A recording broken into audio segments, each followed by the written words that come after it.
Welcome, welcome. We're happy to welcome you today to the Data Week Strong in Six sponsored event presented by 90. I'm Stephanie Mesar. I'm part of the partnership department here at EOS, and we're so glad that you're joining us today.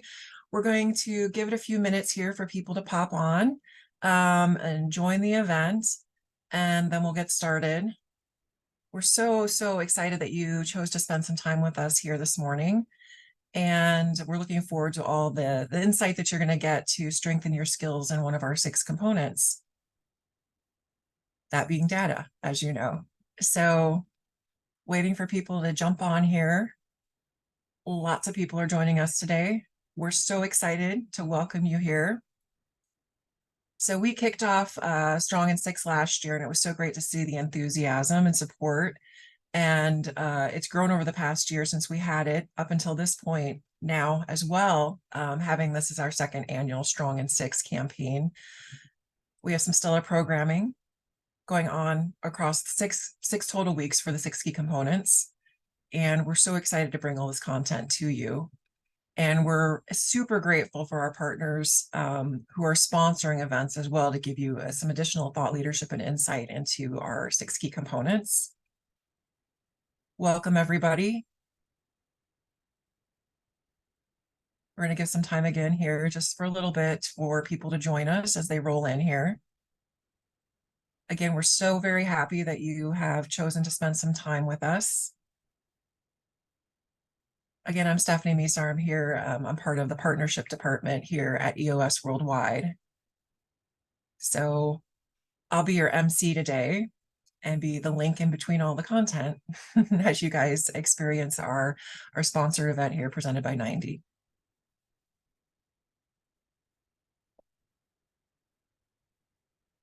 Welcome, everybody.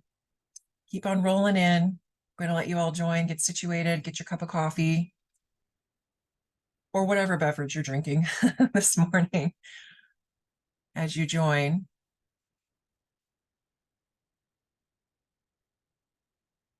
We do have a few housekeeping items that we just want to get into view here for you all. Today's session is being recorded. The recording will be shared today with every single person that has registered for this event. We'll be sending that out to you in an email or later this afternoon. This event will also be, since it's recorded, will also be available on demand throughout the campaign. So you can go to the eosworldwide.com/strong page, and you'll be able to drill down into the on-demand content from all of our weeks. So today is a webinar format is what I meant to say. And so while we won't have any of the attendees on camera, we'd still love to hear from you in the chat and in the Q&A area. If you do have questions rolling along during the time frame of the presentation, we ask you to make sure that you put your questions in the Q&A area. And we do have some staff here from 90 that will be answering questions along as we go through the session, and they will reserve some of them for the actual live Q&A period that we have following the presentation. So some may be answered verbally, some will get direct answer to you in the chat, the Q&A chat, I should say. And that you can see that at the bottom of your screen, the Q&A with thought bubbles. We'll be monitoring the questions, as I said, and we'll work through what has been submitted. So we encourage you to take all you can from today's event. And one excellent way to do this, of course, is to take notes so you can think about your questions and the things that go on in the period of the session today afterwards also. With that said, I'm delighted to welcome Chris Snyder, who is a professional EOS implementer, as well as the Chief Revenue Officer of 90. He's going to share some thought leadership with us today, specifically on data and scorecards, and we'll have the 15 minutes of questions following. So without any further ado, take it away, Chris. Hi, my name is Chris Snyder, and I'm the Chief Revenue Officer for 90. We are very proud to be sponsors with EOS Worldwide and the Strong in Six Business Challenge. And today we're obviously talking about the data component. Specifically, we're going to cover scorecards, measurables, but our goal in this conversation is to help you figure out how to make data your superpower. So let's begin. Our agenda and how we're going to spend our time is we're going to start off by talking about EOS powered by 90. At 90, we like to say our clients are running on EOS and they are truly powered by 90. From there, we're going to go to what is a scorecard, because I know there's some people who are probably watching it that are newer to EOS. And then we're talking about the elements of how to build a strong scorecard. And then we're going to move into building a scorecard powered by 90.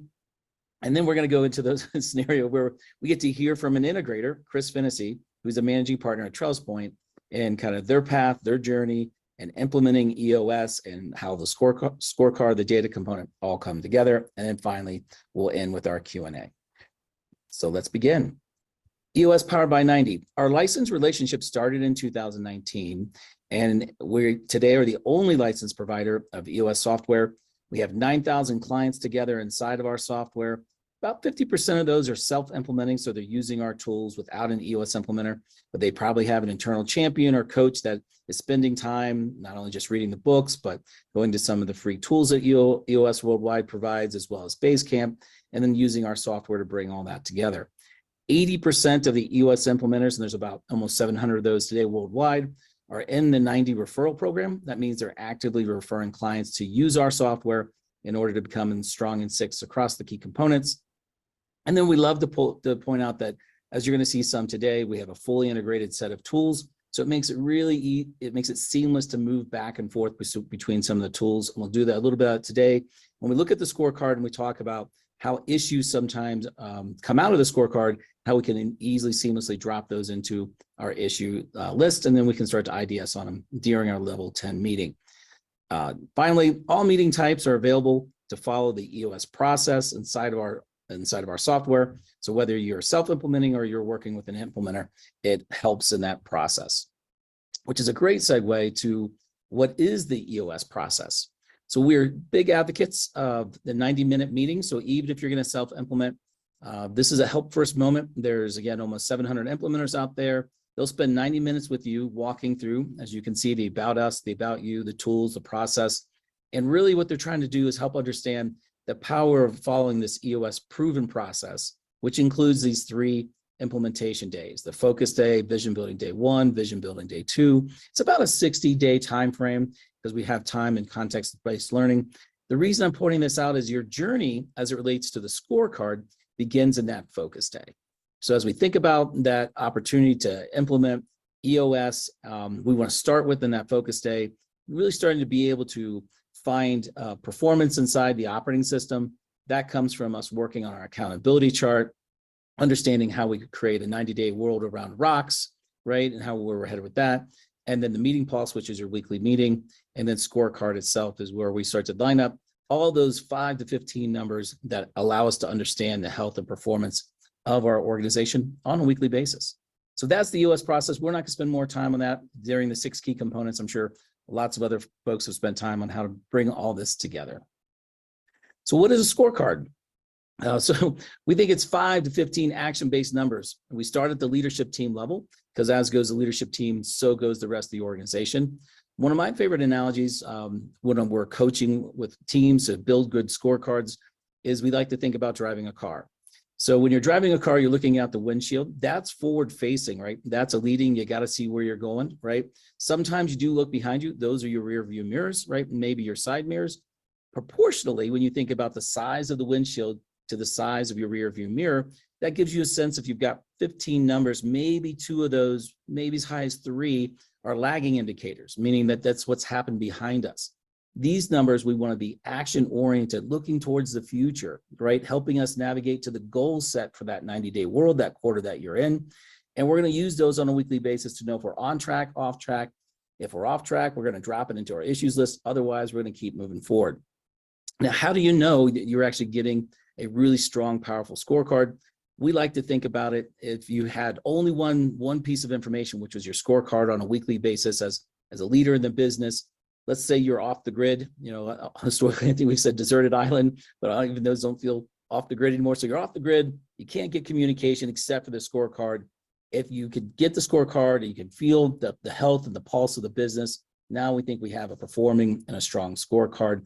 It's just a good way to start to say, what's missing on the scorecard, what I don't see, because maybe there's an area of the business like HR that's not on my scorecard that I'm concerned about because I want to feel that even on a weekly basis. So this scorecard is then reviewed weekly. For those that are newer to EOS, that's a 90-minute meeting at the leadership team level.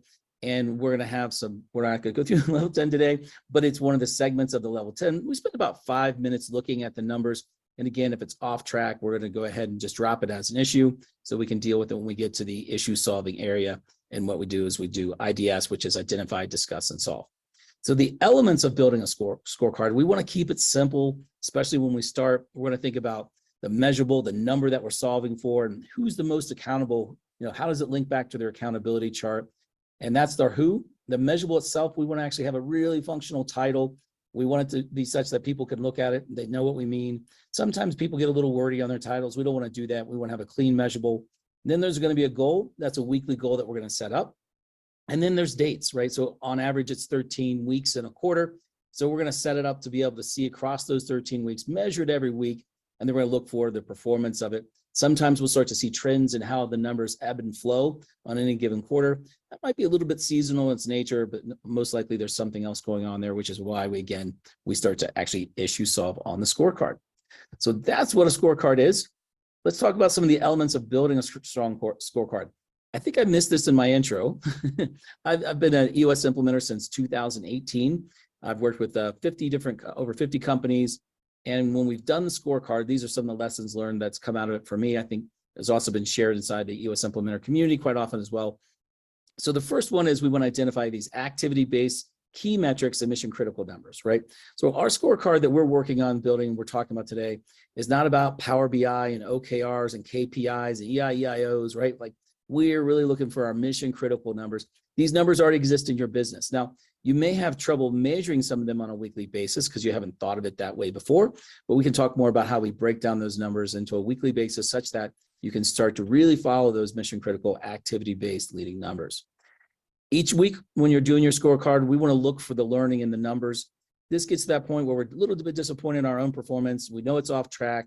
We don't want to talk about it again, right? So we just kind of like put our head down a little bit. And if nobody says anything, I'm not going to say it's off track. And we try to go beyond the opportunity to learn that week. Regardless, we want to go ahead and drop it into your issues list. If it's off track, it's the goals that we set. As part of that IDS, you can review the goals because maybe we got the goal wrong when we began the quarter. That's okay because again, that's learning. We want to be able to evaluate why it's not doing what we thought it was going to do, that being the measurable, the metric itself.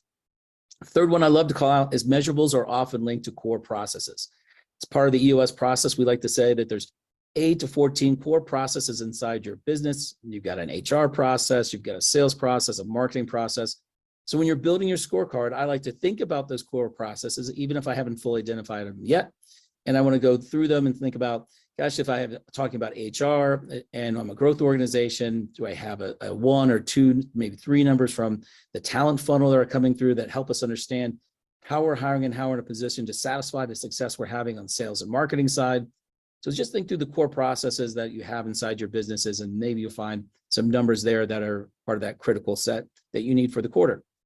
If I'm stuck, right, the tyranny of the blank page, it's hard sometimes to get started. I like to start with marketing and sales.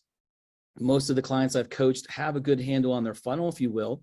Now, it might be a funnel that still could be improved, but they understand kind of where the leads come from and how do we think about it becoming a qualified lead and how does sales get involved. And so we keep it simple, right? But often if we're stuck, I like to start with marketing and sales. It gets us at least going, and then we can start to see some analogies from other departments, even like the HR one that I just mentioned. Number 5, don't worry about your industry or other organization scorecards. Frequently asked questions, especially when we start. We see this in the community quite often as well, where people are like, well, what does other people's scorecards look like? Maybe I can look at theirs. Well, you could, and I'm sure plenty of people have. But the point, especially when we start, is you've already got these numbers. They're inside your organization. You've been talking about, you've been thinking about them. So let's not go thinking about somebody else's organization today, because often, even if you're in the same industry, you do things differently. Let's focus on the numbers that you have. Even if we have to mind sweep our way through it a little bit, you'll put 2 to 10 quiet minutes on the clock, start writing on a whiteboard, a yellow pad, whatever works, right? But start to think through those that are specific to you. Now, over time, we can get to the point of evolution. And then that moment, you can start to think about, how do I bring in other benchmarks, right? How do I pull them in and think about the evolution into the scorecard itself? All right, that's number 5. Let's go to number 6. Department scorecards are very important, right? So part of what we're going to do is we start with a senior leadership team, but then at some point in time, it's time to roll those numbers think about how we deploy. We like to talk about shared by all, followed by all. There becomes a moment in time when we're going to roll out EOS to the entire organization. And part of that is taking scorecards. It's hard to have department level L10 if we don't have a scorecard, right? So same when we looked at the focus day, it's starting with the scorecard, running your level 10 meetings. We're going to think about that same way when we start to run out scorecards to the rest of the departments themselves. All right, building a strong scorecard in 90, that's where we're headed next, team. And so inside the free EOS toolkit that's available at EOS Worldwide, you've got to the left this company scorecard. It's a good place to start. You can download it. I think it's a PDF. You can start to simply build. That's a fine way to get started. Sometimes software is a little intimidating for different folks. You can start there. Eventually, what happens when we get into the Powered by 90, we can then transition those numbers from being static on the blank on the page to getting them to be in a dynamic position inside the software. Translates really simply, and that's where we're going to go next. So I'm going to change screens here and drop inside our software.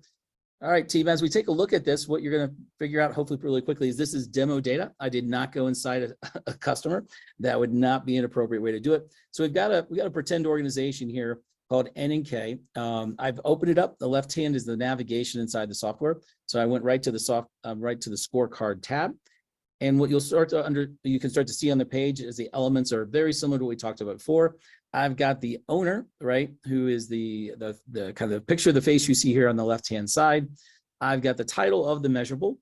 I've got the weekly goal that I'm in the position for. And then I've got the dates that come off here to the right-hand side. So I can see that 13 weeks at a glance, right? I can start to spot the trends themselves.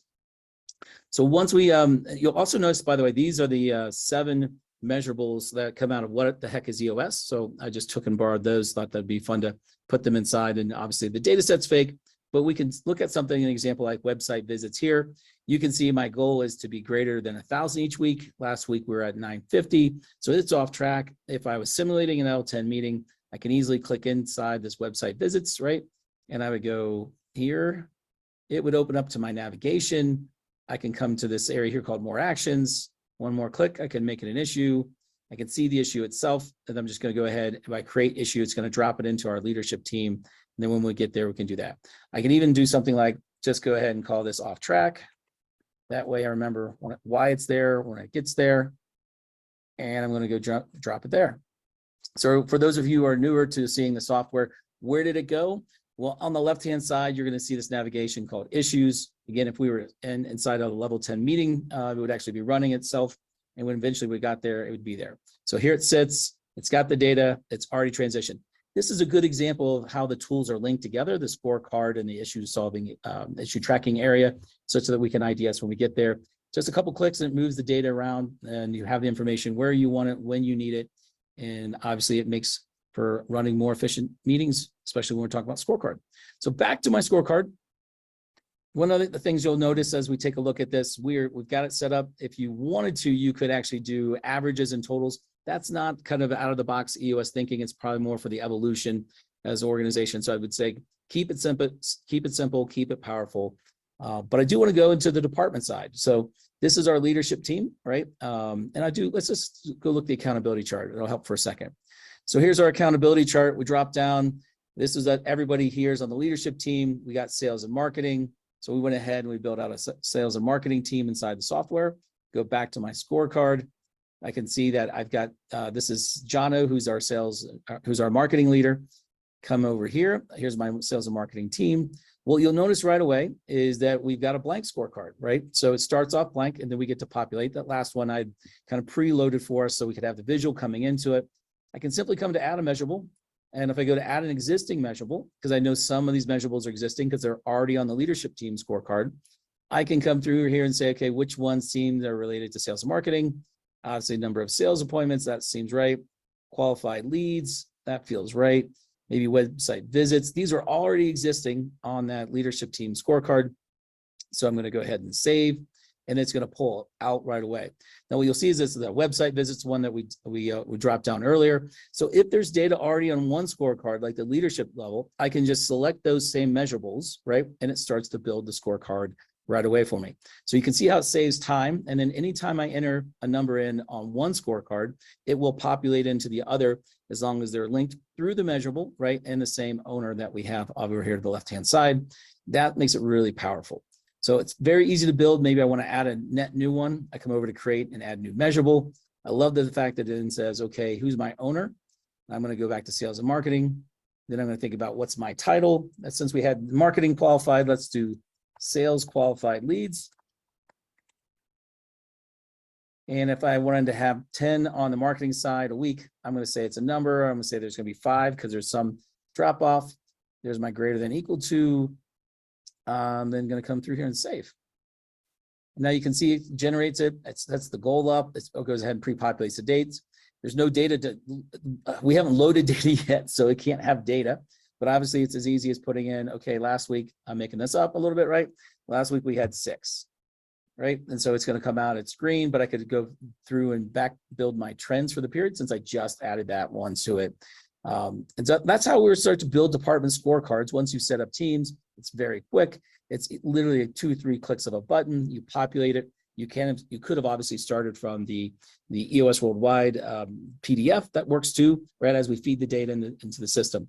Again, team, one of the most powerful things you can do is keep it simple, right? There's lots of things you'll do eventually, but when we get started with the scorecard, the measurables, we absolutely want to keep it simply powerful.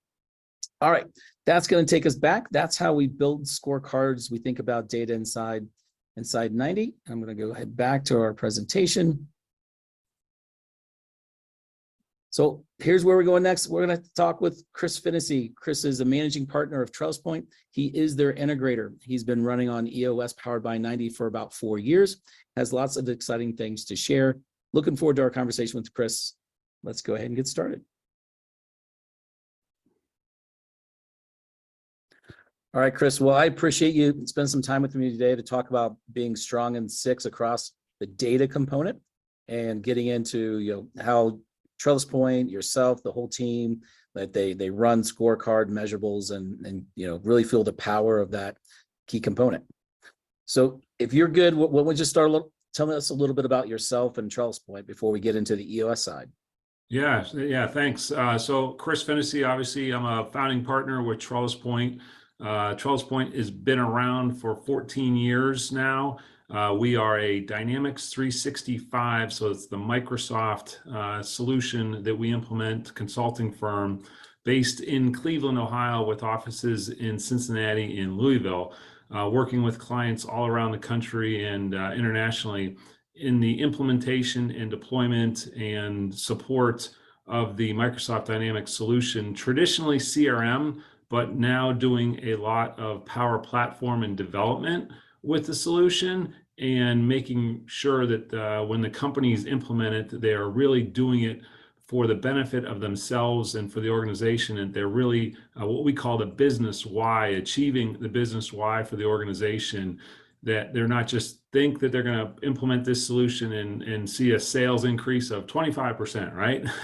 It's very much like EOS here, where you have to put your heart and soul into it and understand it. So we're the firm for the dynamic side of businesses to help them implement it and be successful and make sure that they're looking at the results that they're looking to achieve within the system. So just kind of a little bit of who we are. Yeah, and Chris, if we were in the vision side of your VTO and kind of the go-to-market strategy, and we talk about your ideal customer, right, in the ways we like to think about it, psychographic, demographic, behavioral, right? Yep. Just a little bit on maybe who your ideal clients are. Now that we know what you do, like just a little bit on who you do it for. Sure. So we're looking for growth-based companies that are in the 250 employee range with annual revenues around 100 million to 2 billion. So those are what we call the enterprise clients, focused in manufacturing, financial services, IT, and that they are using Microsoft technology. So that's actually one core component, that if someone comes to us and says they're using a G Suite, well, we're not the organization. If they're using Salesforce.com, we're not the organization, but we have partners that we work with that we pass it off. So it's really Microsoft growth based in that kind of the mid-size, the larger based organizations in the manufacturing, financial, and IT professional services. That's great. Well, thank you for sharing that. So maybe we can go just next to your EOS journey, kind of how it got started, and then we'll just kind of progress through to where you guys are at today. And then once we've covered that a little bit, we'll go more specifically into talk about the component of data and scorecard measurables, and keep the story going from there. Perfect. So about 4 years ago, we were at a stage of what do we do next? We're at a plateau. We're kind of stuck in the mud. Do we want to grow? Do we want to sell? Do we want to maintain? Do we want to keep it a lifestyle business? And my partner and myself, so I'm 50-50 with my partner, and we had some other people on the leadership team. And at that point, we're like, so what is it that we want to do? And lo and behold, you came around, believe it or not, at the perfect time and said, hey, you want to go have breakfast? And I said, absolutely. So at that point, it was like a little bit of reflection of where are we and where do we want to go? And then after hearing, I'd never read Traction. I'd never heard of EOS at that time. And at the time when you shared that information with me, I went back and looked at it, and it wasn't something like I just woke up, you had breakfast with me and I said, let's go. That was not the case. In fact, I was probably like, you're crazy. This is going to take way too much time. It's going to be too involved, and there's no way in hell I'm going to get everybody to buy off on this. Yeah. And at that point, we had 5 people on our leadership team. So it was really just understanding what it could do, how it could do it, and do we want to do it? I should say, I'd gone through a program called the Goldman Sachs 10,000 Small Businesses, probably 2 or 3 years prior to hooking up with you. And it was, they gave us ideas and information, and it was a wonderful program. And now this took us to the next level of understanding where we're at, and seeing what we could do with it and how we could achieve different things, and really believing in the process in going that. So that's kind of where we started. And then moving forward, it was, okay, how do we incorporate the vision, the meetings, the to-dos, the rocks, just the metrics that we put forward. And we were really like, I remember looking around the room and saying, we're really going to spend 90 minutes every week talking about our issues. and I remember the other team members like, no way, Chris, we don't have time for that. We got regular jobs to do. And then we kind of went through it and said, well, guys, guess what? If we don't understand this, then we'll never be able to move it forward and talk and do things. And I remember one thing that hit me very closely was that we never talked about our issues until the end of the year, if even then. And things would pile up, as the quarters went on, as the months went on, and you never really understood what was going on in someone's head or their daily lives. And what has been wonderful about the process is that every week we have a platform to bring out those issues and discuss those issues and understand where people are at. And it's allowed us to be free. It's allowed us to be open and honest, and really tell people where we're at, personally and professionally on what we want to do. So that 90-minute meeting that we have every week is just fabulous. That allows us to share all that information amongst our team members. Yeah, and for those newer to EOS, Chris is referring to the level 10 meeting, which is the leadership team meeting is 90 minutes every week, and there's the IDS, the issue solving part, which is 60 minutes of that 90 minutes, and we're about to get into Scorecard, and one of those instruments that help us uncover those things that are stopping us from getting what we want, right, is the Scorecard.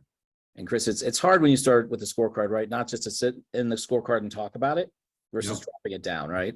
Yeah. So we as we went through this process, so obviously there was the vision and the metrics of the big picture of, where do we want to be in 12 months, 3 years, 5 years, 10 years, right? And then how does that drop down into the monthly goals or the quarterly goals? And then how does that really bring into the metric itself? And I'll say we struggled in the beginning to try to figure out how do these things come together, and how do we measure these pieces? So and we took it in pieces and parts. And one of the biggest things that we did was said, okay, what are we? Well, we're a professional services consulting firm. What do? We bill clients. What is the main driver of that? Well, it's billable hours, right? It's a consulting person. And everybody hates that because it's like, well, we're more than that. Yes, we are more than that. But guess what? The only way we become profitable and make money is by billing hours. And it's funny because I remind everybody that we are a for-profit business. Nowhere in our charter says not for profit. And people laugh at me at that, but it's really resonated because, hey, we want to do good, but we also want to be profitable while we're doing good, and don't be afraid of that, right? And Right. you've been wonderful at helping coach us that. So finding those metrics. So obviously, we started out with probably 3 or 5 metrics, and then I think sometimes we balloon up to 15 or 20 metrics, and we're like, those are probably too many metrics. So let's bring these down and evolve into them. And we've changed our metrics over time too, looking at them from monthly, weekly, quarterly, annually, like what are those key components that are going to drive us and bring us to the next level. So, and really sharing that with everybody. You taught us that if you can come up with these goals and you can come up with your metrics, but if you don't share it with everybody, guess what? Nobody knows what you're doing and where you're at. And I remember one of the scariest one was profitability. It's like, okay, do we really, how is anybody particularly going to work with profitability because they're just one person? Well, what's interesting is when you put that out there and say, hey, you as a person, just watch your expenses, watch your travel, watch your lunches. We want you to go out and do the right things for people, but you don't have to be extravagant about things. And that's what helps us with things. And so we put these different metrics out there for different people, being like, oh boy, are we really going to win at these, or are we going to lose? Yeah. And then looking at them. So we've had a couple out there. We're like, what did we just try to do here? And really try to figure out, okay, well, that's a bad metric. Let's get that off the scorecard. Yep. So. And in the process, Chris, obviously we start with the leadership team, right? And then once we go, hey, I think this is working for us. We think we understand it enough. It doesn't have to be perfect, right? But we're like 80% strong at the leadership team level. And then we roll those out to the departments next, right? And so how did that go for you guys as you went from just a leadership team having these 5 to 15 weekly numbers that you're tracking on a scorecard to now getting the rest of the departments involved? Yeah, so it wasn't, again, that wasn't an overnight process. I want to say it took us 2 years before we actually rolled it out to the entire team. And it was kind of that was a scary journey in itself, because we're like, okay, we're 2 years into this. We haven't really shared this with the rest of the organization. Now, how do we actually roll this out? So we did, a big meeting and shared that information out with them, and broke out into, we have a professional service team, we have a sales team, we have a marketing team. We even have some like big client teams that we have set up. And so really we struggled in the beginning to, these teams were like, well, how does this, this is the company goal, how does this come down to a team goal? And so we really had to work with individual leaders at them running the meetings and finding the right metrics to say, okay, well, within your team, this is how you contribute to the organization with this particular metric. It could be just sentiment with a client, because a client could have been angry with us and we didn't know it, because we didn't know what was going on. But it's like the client or the consultants are boots on the ground and like, hey man, this client is not happy with us. We got to figure out, and we're going to lose them. Well, guess what? If we lose them, there goes some of the revenue out the door. So it was some of, just I almost call it a silly metric, but what's the sentiment of the client right now, or even the sentiment of the consultant there, and measuring that. So. We like to say, if you can measure it, you can manage it. And sometimes your measurement doesn't have to be, completely qualitative or quantitative. It's a mix in between, but at least you can start to get a pulse on it and you can refine it over time, right? And start to feel that come together. Yeah, we've really tried to look at those and say, okay, what's smart, what's what can we look at from a number? We try to be numbers driven, but some of it just isn't, and it allows us, so it's like some of it's feeling of the business. Chris, at 90, we like to say our clients run on EOS powered by 90. So just kind of for our listening audience, going back to that, deploying and getting everyone to follow it and use it. How has 90 specifically around scorecards been helpful for you guys to do that? So it allows us to look at it every week, coming in and seeing where we're at for that given metric. And it's we try to be forward thinking, which is EOS has really driven us to like, okay, what is it that we're trying to achieve next?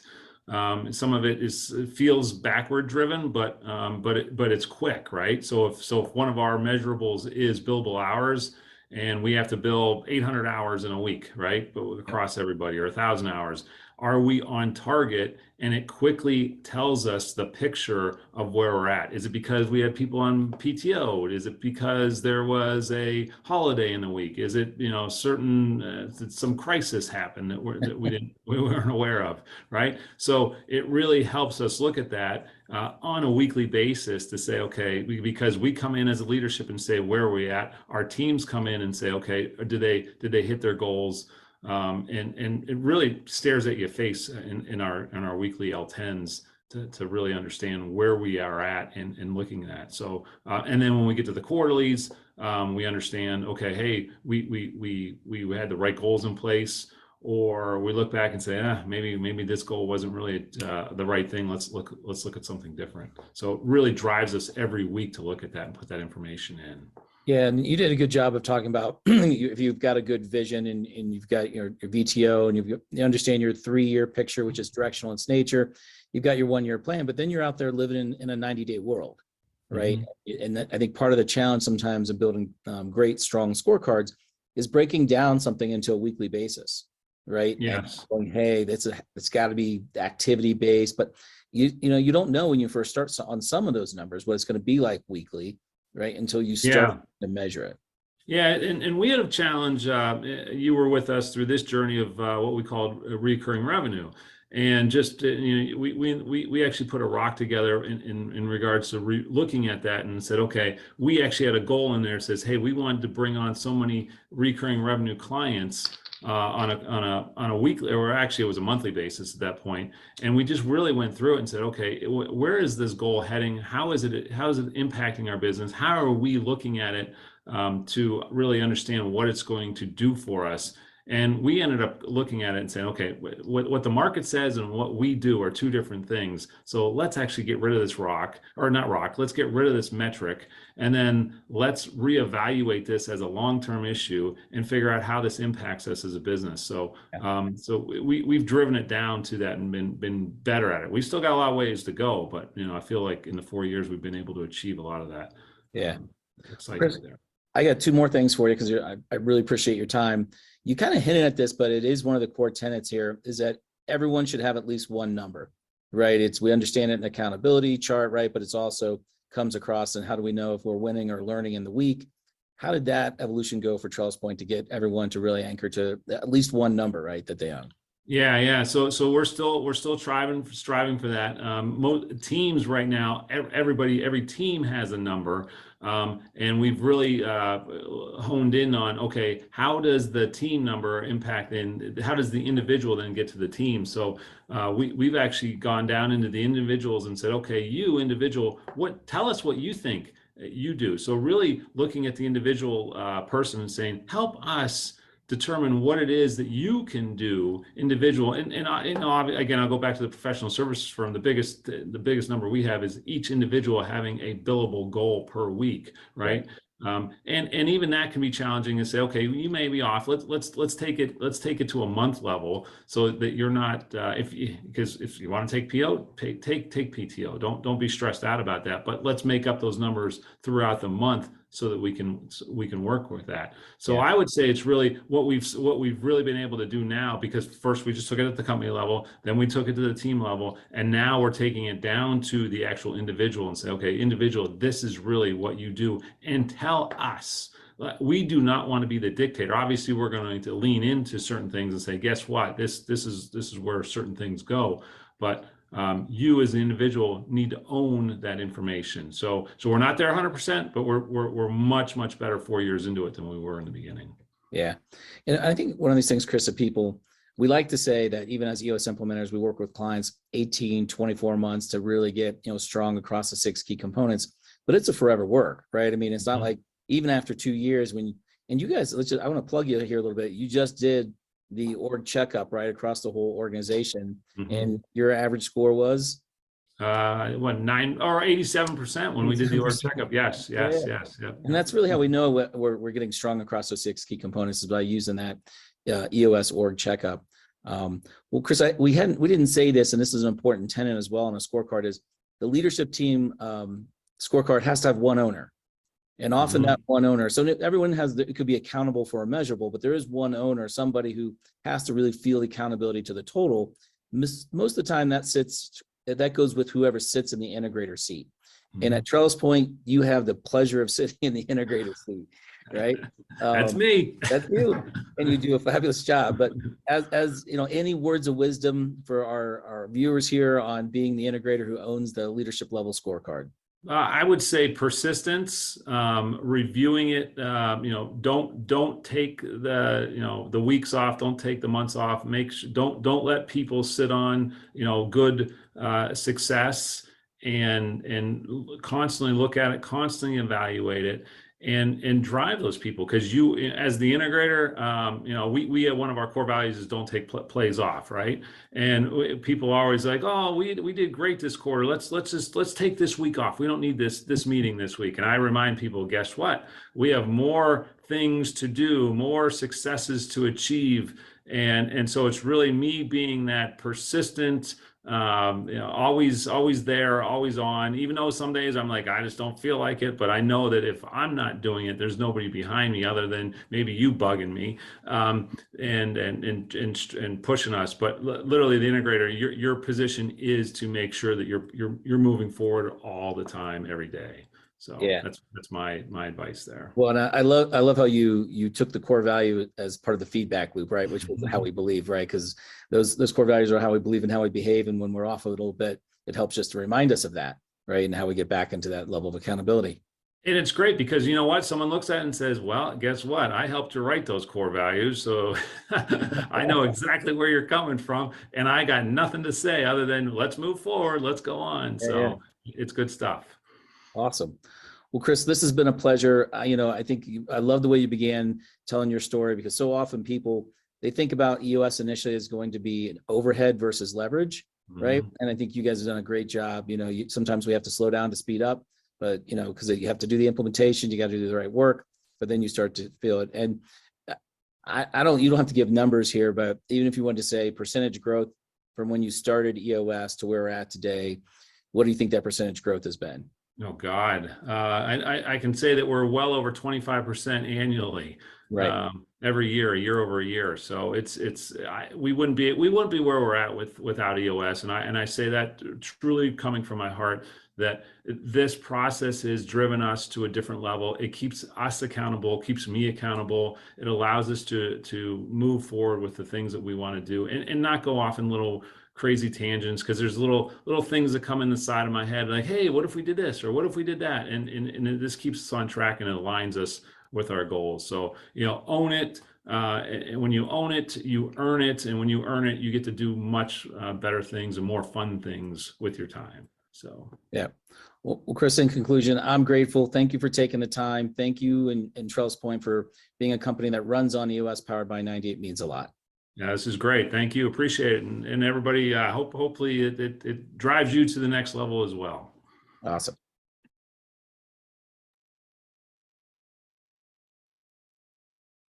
So we want to thank you so much, Chris and 90 for your presentation just now. We're now going to go into, it was intended for Q&A right now, but I think what we want to do, given the fact that we had a lot of you folks note that there was a resolution issue when you were seeing the screen, Chris is going to come back now here live. And if you did have any specific questions or things that you wanted to see that was in the presentation that you couldn't see the screen real well, he's going to go ahead and jump back on right now and show that to you guys. So we can do that. We can also queue up questions in the Q&A area while he's doing that. But Chris, you can go ahead then and bring up just the software in general. I'll dip, and then we'll do questions after that. So go ahead, Chris. Sounds great. Well, thank you everyone for joining today, and apologies for the challenge related to blurriness. I think there was a comment in the channel that it's related to the bandwidth and some of the technologies that we're using. So it's great that we can do these things remotely, but obviously sometimes it becomes a little bit of a challenge. All I want to do in this moment is just to kind of take a quick look, because I saw some people say they couldn't actually read the scorecard as we come through it. So again, we created a not real company called NAK. I open it up and it's coming down here on the left-hand side. That's our scorecard tab. Pre-populated the data for a leadership team. As mentioned in the video, what the heck is EOS? These are all the 7 items that was kind of reference points. Obviously, it's different for every type of organization, but not a bad place to start, because you can start to think about, well, what is my related moment to utilization, or my related moments to units shipped? Might not be the exact same thing, but there could be those things that you're tracking today that you can then think about. And when we think about our good components of the scorecard, right, there's the 4 things we talk about. There's the who is my owner coming through, because we want clear level of accountability. We want to actually have the name of the measurable. We like these functional in their nature, so we understand what we mean when we say it. Then we have to have a goal for that period, right, which is a weekly goal that we're going to go ahead and put in place. And then obviously we have to have the date ranges so we can put in the production, the performance related to the measurable that we have out there. So part of what we were trying to show today is that you've got both those 4 simple components that come through the scorecard itself as you go to build them. And then what happens when you're off track, right? So if you see you're off track, we'll go back to that level 10 meeting on a weekly basis, especially for the leadership team. It is a moment in time. If it's off track, our guidance is that we want to drop that into our issues list, and inside the software, it's as simple as clicking on it, coming up to my more actions. I create an issue from it. It grabs the data inside the scorecard, which I love, so it can show some of the trend patterns from the last 3 weeks, right? And then it actually reminds me of what it is. I can say something like off track, and I can just go ahead and drop that into the issues list by a click of a button. That's just a good example of how the tools are actually integrated, so I don't have to copy and paste and take it somewhere else and try to remind myself of what I'm doing. And then I have to think about what was the data actually trying to tell me in the scorecard. That's just simply in our issues list. You can see it's right there. Clearly, I didn't delete from our last demo, so it's there. So we go back to scorecard, and you heard Chris Finney talk about the department level scorecard. It's not a simple work, right? It does take some time, but it's an important set of work. And what we can do here, which I love in the software, is I can go to that team, and we've made a sales and marketing team.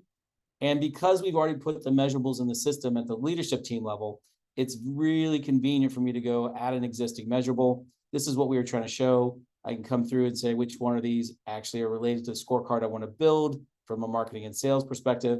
I grab the 3 that I think are most related. I hit save, and it brings not only the measurable into view, but it also brings the data set that the measurable already has built into it as well.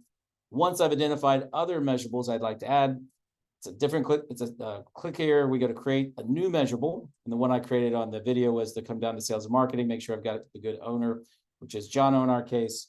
And then if we have a marketing qualified lead, often there's a sales stage. So we'll call that a sales qualified lead, right? As easy as that. The best part, you can't spell sometimes. Software will help you out. And you go, well, gosh, if I have to have a marketing qualified at 10 a week, maybe it's 50% of that. So I'm just going to go ahead and say my goal is 5. Hit save, it creates it. And then simply you can come in and start typing how many you had in the past. The reason we like to go in the past is because obviously we play the 90-day world 13 weeks at a time, and we want to be able to show any of the trends that we're building so that we know the activities and we can start to take those into action. Remember, this is all actionable items, right? It's really important that we think about them as being leading indicators, things that we can do differently, right, to change behaviors, change outcomes that we're experiencing.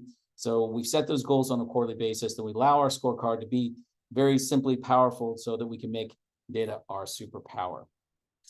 So happy to, I think, hopefully if there's a download, we can recreate that demo if it's helpful, if it's something people want, if it didn't come out, and obviously our pre-recorded scenario. So that, I think, probably was the gist of it. And if you guys want to move to Q&A, because I don't want to run out of time, if there's questions for us to answer for everybody.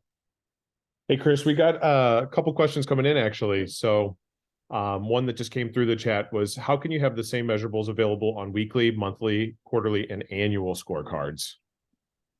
How can you have the same measurables available? Do you mean like in the software, Tom, or because they're really more builds upon themselves, right? Yeah, I'm assuming this is software specific. It's coming from Megan May, so she might have a little clarification she can offer. Yeah, so well, I'm going to guess at it, but Megan, please chime in if I'm not understanding the question correctly. So if I was going to take my quarterly goal, right, and we're not talking about a rock here, right? We're talking about a measurable.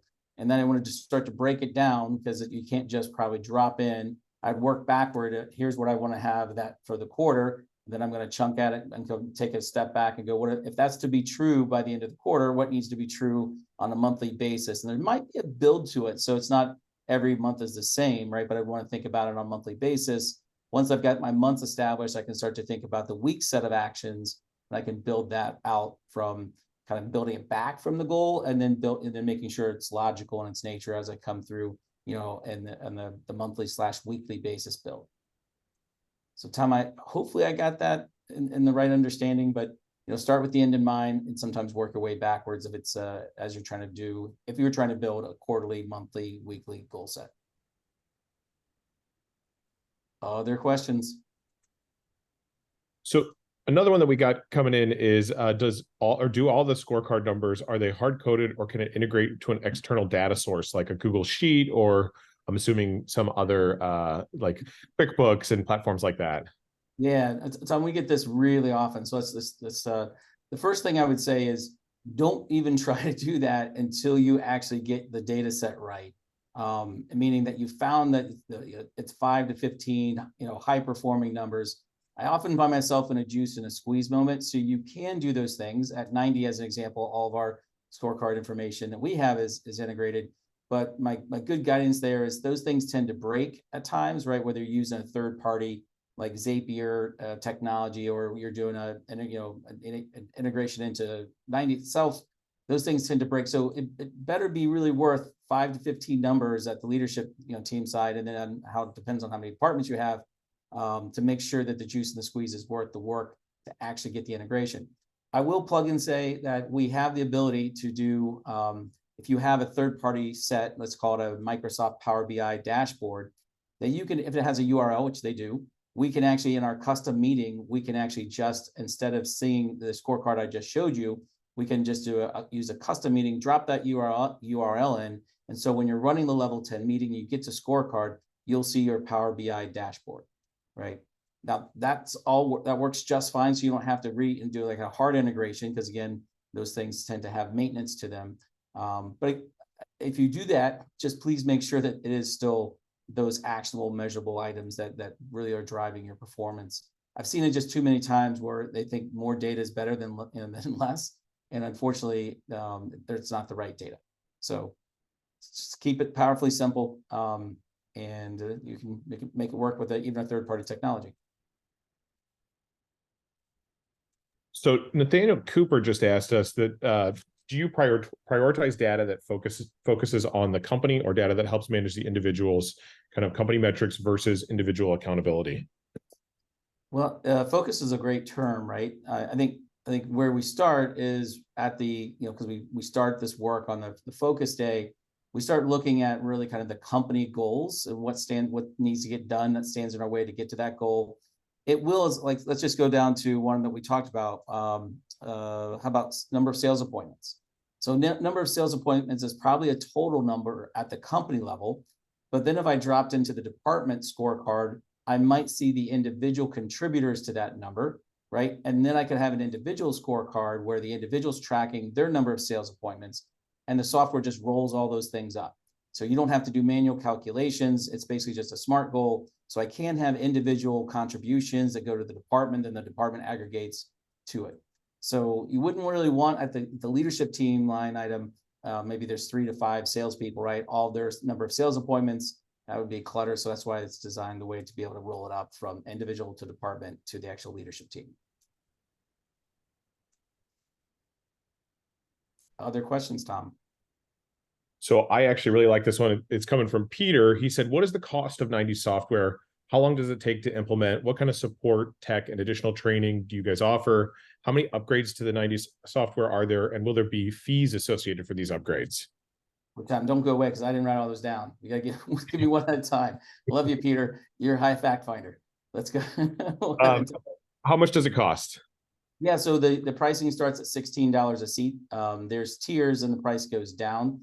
Just depends on how many users you have, but it starts at $16.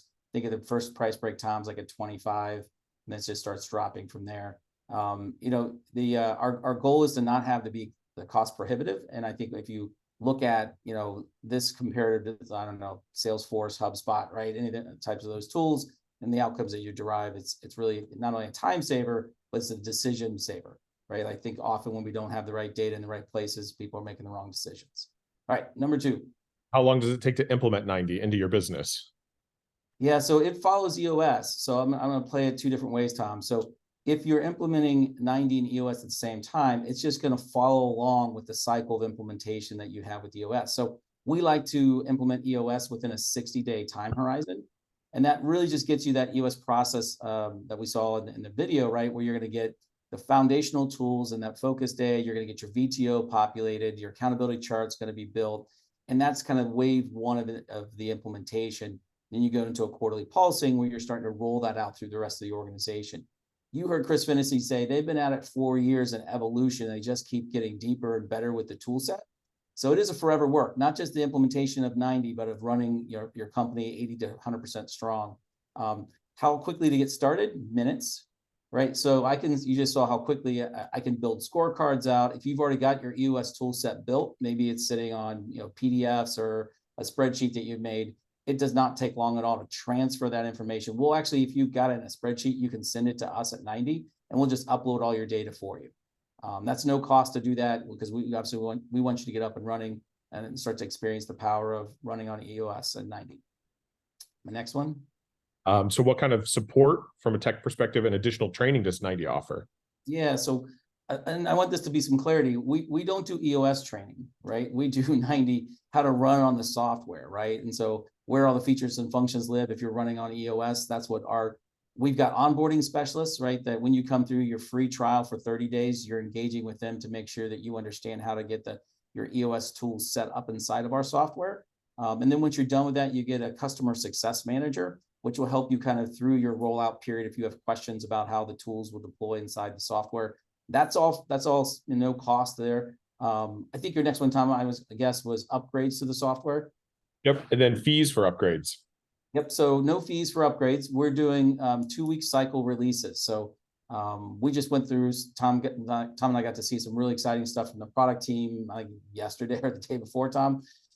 Brilliant stuff coming. And the one thing I do want to say is, because some people are really sensitive about running pure EOS, right? And just like you saw in that scorecard, we want to make sure you have the option to run it pure. But if there's additional features and functions, like maybe in that scorecard, I wanted to have an average and a total, that'll be something you can turn on. You don't have to turn it on. If you want to make sure that you're running something that really feels pure EOS in its nature and its intent, you can do that inside the software. But there are additional features coming every 2 weeks such that you can continue to use that. And then we've got some exciting tools. Features to us are different than tools. Features are more refinement of the things that we have already built. Tools are net new, right? And so we've got some tools coming out that we're excited about, which will further include a knowledge management system that brings in content, EOS content to meet you where you're at when you're actually using it. Okay, and Eddie wanted to know if they could see a download of a scorecard from 90 that they could share with their organization. Yeah, there's a PDF button. I was almost taking us back to the software, Tom, but at the top bar, I'm sure no one noticed it because it's just one of those icons, but there's a PDF button. So you can basically hit that. It'll print out your whole scorecard. Then obviously you can ship it around if you wanted to. I know we had some questions. I fielded one of them in chat around information sharing between the different scorecards. And I think this would be a great opportunity to talk about how we utilize the trailing 4 and trailing 13 weeks as representative of monthly and quarterly. Yeah, again, another feature you have to use, right? But it's there if you choose to use it, because it's just another way to look at the data, right? So a trailing 4 is just going to, instead of looking at kind of my trailing 13 for analysis, it's going to get it back. And I'm looking for trend patterns that are going to kind of come across through that. The trailing 13, obviously, we didn't go through it because it's just another feature, but I can choose in that main scorecard how I want to look at kind of the quarter to date, year to date, depends on how much data set I've actually got in the tool. But I would actually come through that, and the top nav will let me just select trailing 4 and trailing 13 as kind of comparative scenarios. Monthly and quarterly scorecards, right? So you don't look at a monthly scorecard every L10, that would be silly, right? But often what organizations have done is, again, stepping away from pure EOS, they would actually just use that quarterly bit. Features to be turned on, not necessarily you have to be used. So we have a friend in the chat, Kyle Falls, that's asking us about being able to aggregate data across multiple accounts. He has a couple clients that are holding companies and would like to look at a scorecard from the multiple companies that they hold. So that's that. So I'm not going to take everyone's time. So we should probably take that one offline. So we've got private equity firms, we've got holding firms that do some of that. There's could be a bit of workarounds that we could use, but it's a little bit deeper conversation. So if he would send, right, Tom, he can get to you. If you can get his contact information, we can email him and then we can just take that one offline. But it is a common question, Tom. You know, one of our favorites is franchises, right? We have lots of franchise scenarios as well that we work with to try to get people aggregated up. Well, it looks like that's, I think, about it. I know we've got one more from Eddie in the chat. So Eddie, I'm going to just let you know, so the monthly auto-populate the quarterly goal, yes. The weekly does not auto-populate the monthly goals. They just don't handshake well from a technology perspective. I think that's it for questions. Okay. I did have one more over here. This is Stephanie. And I think it's, you know, when we get together in environments like this, it's always, I'm trying to put the camera on and something is happening here. We always in tech. When we get together in situations like this, it's always kind of great to commiserate as well about people's experiences. And I think it would be interesting just to ask you out as an implementer, you know, what are the common issues that you see that companies experience when, or struggling with when they're even trying to attempt data and scorecards? Like, what is the most common thing that you see always? Well, they're trying to get it right versus learning, right, Stephanie? So I think that what we you know, it is, people will say, well, how do I know when it's right? And it's an experience level of knowing what's right. And that's why we do it on a weekly basis. And we look for those opportunities to IDS together and to learn what the number is either not telling us, or how do we fix the activities that are maybe singularly driving the number, or, you know, collectively driving the number. So I think it's, you know, and sometimes there's just frustration with the number being off track. And so that we stop coming back to it because we think we've already IDS'd on it the last time. And maybe we did, but maybe we didn't see it the same way. Maybe it's one more time to reframe it, to refacilitate it to maybe a different outcome. I think there's also the follow through. Most of the time you IDS on something, for those of you that are newer to EOS, that's really just a problem solving step, right? Identify, discuss, and solve. But sometimes what we didn't do well on when we IDS'd on it is the to-do didn't come back with enough information, the right information, which is why we got to circle back at it one more time. But maybe, Stephanie, my best thing is just keep working it. Don't worry about getting it perfect. We're worried about performance. And so perfection, yes, in the future, someday maybe, but what we're really trying to do, especially when we get started, is think about how well it's performing, how well we are performing based upon the information that we're putting in, and how we're actually working and learning through it. That's great. Thank you, Chris. I always think it's just, you know, shared experiences are always a good kind of thing to hinge on, and a good little place to be. I think, are there any other questions? Oh, there is one from Megan. It says, when you enter a goal on the weekly scorecard measurable, is that the weekly goal number or the monthly goal number? One more time, Stephanie, if you enter it says, when you enter a goal on the weekly scorecard measurable, is that the weekly goal number or the monthly goal number? It's supposed to be the weekly number, right? Because you're looking at it every week to see if it's on track or off track.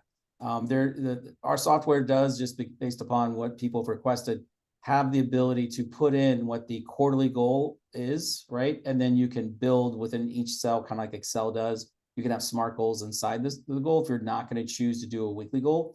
So there is that, again, feature of flexibility, but the intention of creating the EOS scorecard is that we're putting in as a weekly goal.